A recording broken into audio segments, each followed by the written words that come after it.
Fala pessoal, sejam bem-vindos aqui ao canal. E a gente sabe que no momento que a taxa Selic está alta e provavelmente aumentando, quais são os fundos imobiliários que vão pagar mais dividendos? São os fundos imobiliários de papéis. Só que eu trago aqui uma outra ideia nesse vídeo que eu não sei se você está prestando atenção, mas você já ouviu falar sobre os fiagros? Os fiagros, eles também pagam muito bem em época de Selic alta. A gente vai falar sobre isso, tem características muito parecidas. Então, a gente poderia comparar fiagros com fundos de papéis, porque os fundos de papéis têm muitos CRIs, que são certificados de recebíveis imobiliários. E os fiagros têm muitos CRAs, que são certificados de recebíveis do agronegócio. E eles têm um indexador, a maioria desses fundos, os fiagros, por exemplo, tem o seu indexador com o CDI, que segue a taxa Selic. Então, basicamente, taxa Selic pagando mais, fiagros vão pagar mais dividendos. Por outro lado, os fundos de papéis também podem pagar mais dividendos. A gente vai mostrar aqui mais ou menos essa ideia aqui no vídeo de hoje. E, inclusive, muita gente tem me mandado mensagem preocupada, falando assim, pô, mas os fiagros, eles são muito arriscados, né? Será que vale a pena investir nisso?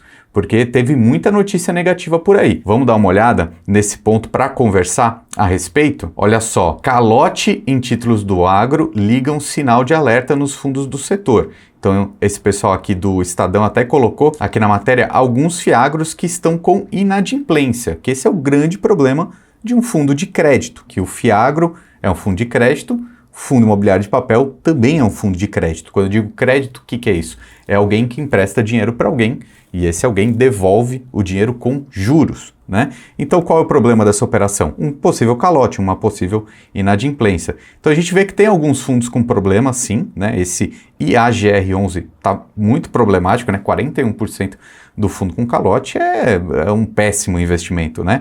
Mas eu faço uma ressalva aqui pelo Vegia, que nesse momento aqui da matéria, se eu não me engano, deixa eu até voltar aqui para ver, era no mês 3 de 2024, esse fundo aqui, o Vegia estava com 8,5% da sua composição com um possível calote desse CRA aqui da Languiru. Me parece que eles estão já negociando para resolver esse problema de inadimplência. Daqui a pouco a gente fala um pouco mais a respeito sobre isso, mas a questão é que sim, tem muita notícia negativa sobre os fiagros com calotes, né? A gente teve essa companhia, que essa empresa, a AgroGalaxy, que deu um problemão, olha só, tem fundo imobiliário que caiu 12% por causa disso, mas a gente vai começar a ver que isso são problemas pontuais, né? Meu ponto aqui é o seguinte, os fiagros ainda é um tipo de investimento novo no Brasil, né? Tem mais ou menos 2 anos.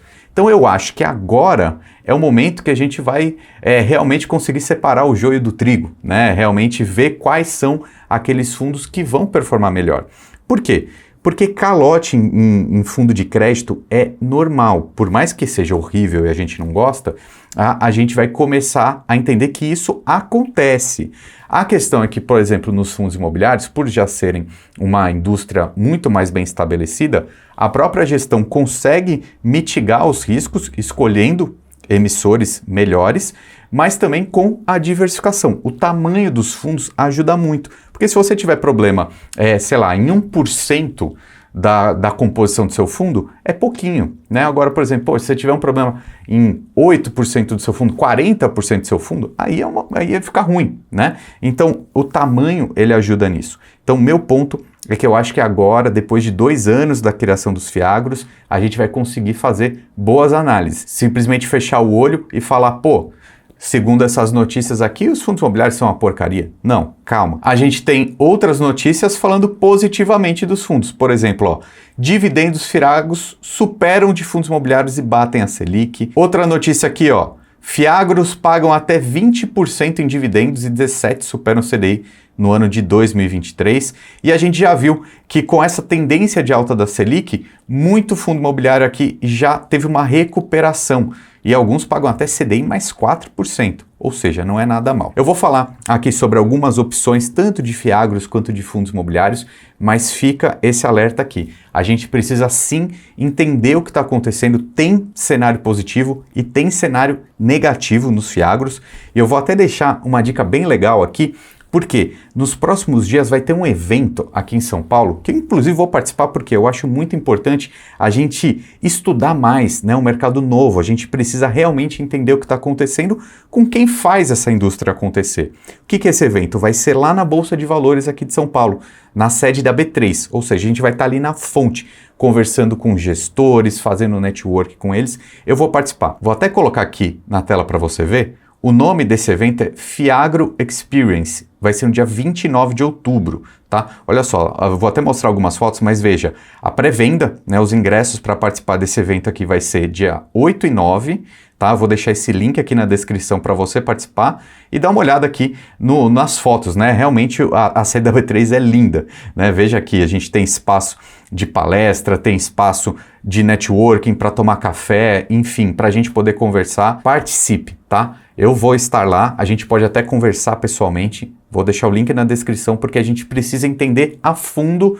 o que está acontecendo com os fiagros, beleza? Te espero lá. Agora, vamos aqui para a prática, então, vamos fazer uma lista desses fiagros. Eu vou colocar aqui no site do Investidor 10, porque a gente consegue colocar um ranking com os maiores em valor patrimonial. Veja que aqui em segmentos eu coloquei só os fiagros, tá? Para a gente conversar. Os maiores são o KNCA 11, que tem mais de 2 bilhões de valor patrimonial, ou seja, bem grande. E o segundo lugar é o Rura 11, que tem 1,6 bilhão. São os únicos dois fiagros ainda aqui no Brasil que já ultrapassaram a barreira de 1 bilhão de valor patrimonial. Ou seja, o conjunto de contratos de CRAs que eles têm lá dentro já ultrapassou 1 bilhão. E isso faz o que ele consiga ter uma diversificação mais interessante, né? Tem vários papéis dentro desses fundos. Aí o terceiro lugar a gente tem o Vegia, o quarto lugar o RZAG e em quinto o SNEG 11. Agora eu vou listar, veja que só foi esse top 5 aqui que teve uma valorização nesses últimos 12 meses.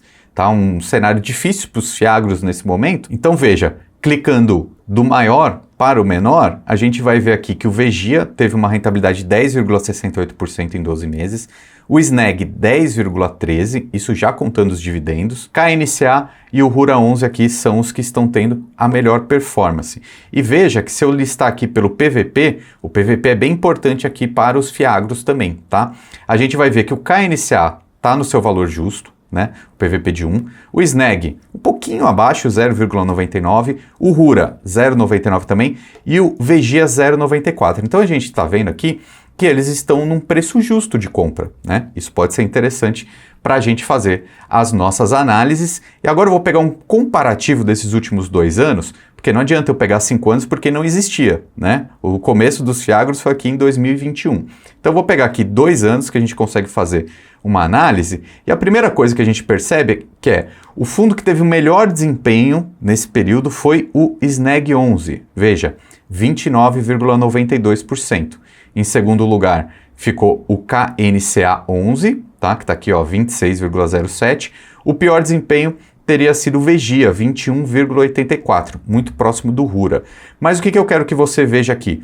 O Vegia é essa linha vermelha. Tá vendo que tem um sobe e desce muito grande aqui? Foi por causa daquele calote que eu mostrei agora há pouco. Veja, ó, aqui a gente está falando lá de 2023 que esse fundo caiu, né? Mas agora me parece que eles já estão acertando as pontas com aquele devedor lá. E veja que teve uma alta muito grande aqui desde junho de 2024 até agora. Tá? Então, assim, problemas podem acontecer, mas a gente precisa ver caso a caso. Mas, como a gente está vendo aqui, vamos falar sobre 3 fundos, né, nessa nossa lista, eu vou tirar o Vegia porque justamente ele foi o mais volátil nesse período, e o que a gente consegue ver é que os outros aqui, principalmente o SNEG, que teve o melhor desempenho, foi o que foi mais constante. O Rura e o KNCA aqui em determinado momento caíram um pouco, mas estão voltando. Então, para a gente analisar o relatório gerencial, o primeiro que eu vou colocar aqui na tela é o do Rura 11. Veja, ele é gerido pela Itaú Asset, tá? E aí, qual que é a questão aqui? Eu quero reforçar essa parte do portfólio, tá? Preste atenção. Então, 100% do fundo está alocado em crédito do agronegócio. Com qual rentabilidade? CDI mais 4,2, tá? Então, por que a gente costuma falar que fundos podem superar a taxa Selic? por causa disso, porque os contratos deles sempre têm um CDI, que seria equivalente à taxa Selic, mais alguma rentabilidade, tá? Porque é mais arriscado. A gente sabe, por exemplo, que o agro é mais arriscado que os imóveis, e os imóveis são mais arriscados que um título público do Tesouro Direto. Então, conforme vai tendo mais risco, a gente exige, entre aspas, uma maior rentabilidade. Então veja, o Rura 11, ele costuma remunerar CDI mais 4,2, né? Ou seja, bem acima da taxa Selic, e veja que por ele ser um fundo grande, ele tem bastante diversificação, né? Ele tem 60 devedores, isso aqui é importante também, entre os 5 maiores, né, emissores, ou seja, os CRAs, entre os 5 maiores, isso equivale a 21% do PL. Né? Então, se a gente pegar aqui, o maior CRA que ele tem aqui tem 6% do PL. Isso acaba sendo importante porque conforme tem mais diversificação, se por acaso tiver algum problema com um deles, né, ele representa pouco no todo. Ainda mais um fundo aí que tem mais de 1 bilhão de valor patrimonial. O Rura 11 é um fundo que vai pagar mais do que a taxa Selic, obviamente se ele não tiver nenhum calote, nenhum problema. Segundo fundo aqui,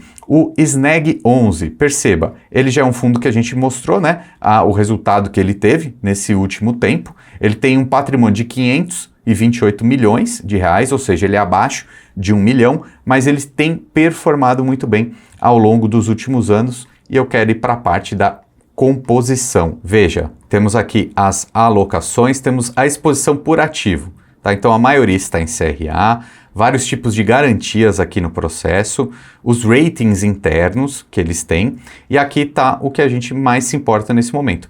85% do fundo tem contratos que remuneram acima do CDI. E veja aqui uma exposição por devedor aqui bastante diversificada também. Agora, quando a gente vai para o KNCA 11, então que é gerido pela Kinea, o que a gente vê? A rentabilidade projetada dele é CDI mais 5 e uma parte em PCA mais 7,9. Tá? Então, a estimativa deles aqui é até superior ao Rura, né? Que se a gente pegar aqui no Rura, deixa eu voltar no começo do relatório, eles mostram aqui que a projeção deles é CDI mais 3, de CDI mais 3 a 3,5, embora eles estejam entregando agora 4,2, né? Como a gente viu. E seguindo aqui no relatório do KNCA 11, interessante a gente ver a alocação, tá?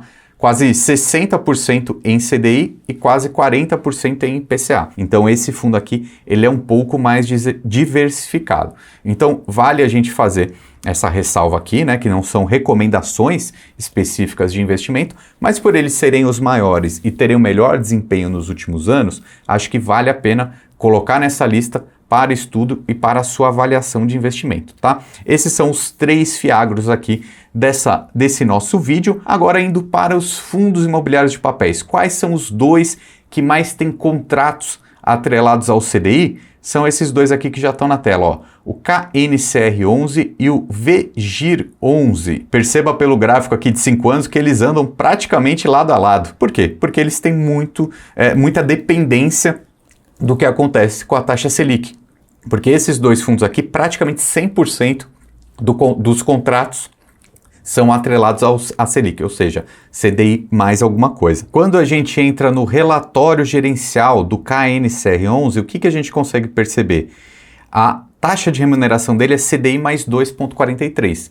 Então veja, por ele ser mais seguro que os fiagros, da mesma gestora, o KNCR e o KNCA, por exemplo, o KNCA paga mais, porque ele tem mais risco, o setor do agro tem mais risco. Então o KNCR aqui está pagando CDI mais 2,43, embora o valor de mercado dele hoje esteja em R$ 105, um pouquinho mais caro do que realmente vale esse conjunto de contratos aqui, que seria R$ 101. Então o KNCR hoje ele está um pouco mais caro e a gente vê aqui a composição dele, olha só, praticamente 100% em CDI ou em Selic, né? Só um pouquinho, 0,4 em IPCA. Quando a gente vai para o VGIR 11, a gente também tem um fundo muito alocado em CDI. Veja a composição dele aqui, ó, 100%, totalmente 100% em CDI. E aí eu faço uma pequena ressalva, porque o VGIR ele tem uma característica de ser um pouquinho mais arriscado do que o KNCR. Por quê? Porque cerca de 74% dos seus contratos estão no setor residencial. Quando a gente fala do setor residencial, é mais pulverizado, digamos assim, né? Porque quando você tem devedores, né? Ou seja, um título de dívida, né? Um crédito. Ou seja, eu emprestei o dinheiro para alguém e esse alguém vai me devolver. Quando é uma instituição, de um shopping center, um escritório, uma empresa do setor de logística, como a maior parte dos contratos KNCR são, é um pouco mais seguro, né? Porque são empresas, né? Você precisa de menos pulverização para receber aquele dinheiro. Quando a gente vai para a parte residencial, como é o VGIR, que eu estou mostrando aqui na tela, ele também tem um pouco de escritório, um pouco de shopping center, um pouco de buy to suit. Ele tem isso, mas a maior parte é residencial. E residencial é mais pulverizado, são várias pessoas, várias construtoras, tem um certo risco de obra, etc. Tá? Então ele é um pouquinho mais arriscado, embora a gente viu que o resultado que ele tem entregado nos últimos 5 anos está bem de acordo, né? Ele é um fundo que ele está conseguindo fazer o seu papel bem feito, com pouquíssimas inadimplências, mesmo tendo um pouco mais de risco, tá bom? Essa é a ideia. Então já deixa aqui embaixo a sua opinião e assista esses outros vídeos que a gente separou para você. Meu nome é Ricardo Natali, um abraço e até mais.